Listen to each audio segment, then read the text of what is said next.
Peter Pan. Wow, what's going on there? Look at that. Isn't that pretty? Flying around. Ooh. Peter Pan.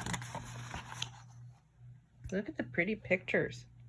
It was a quiet night at number 14 where Wendy Darling and her younger brothers John and Michael were fast asleep in their cozy beds. Their mother, Mrs. Darling, was also sound asleep in a rocking chair beside a small fire. She had been reading to the children at bedtime a story, and the book lay open on her lap. Suddenly there was a rustle of the curtains. A quiet thud on the floor. Wendy opened her eyes and saw a small boy sitting in front of a window, crying. She hopped out of bed and crept towards him.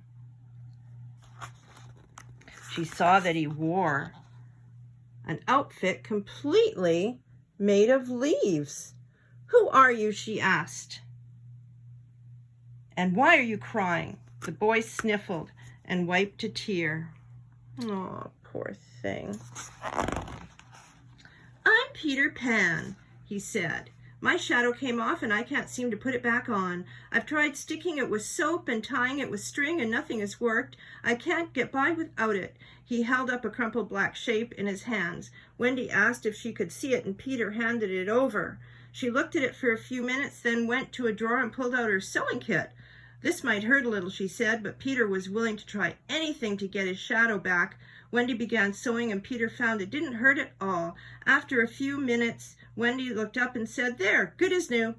Peter stood and tried out his shadow. He ran around in circles and did a little dance, and it followed him exactly like it should. Peter grinned from ear to ear and thanked Wendy, then realized he didn't even know her name. "I'm Wendy," she said. Peter put on his best manners and gave a little bow. "Most pleased to make your acquaintance," he said, and Wendy giggled. "Where are you from?" asked Wendy. "I'm from Neverland," Peter replied. "It's the second star on the right, and straight on till morning." "Neverland!" Wendy exclaimed. "Why, I often visit Neverland in my dreams. It's a wondrous place full of fairies and mermaids and pirates.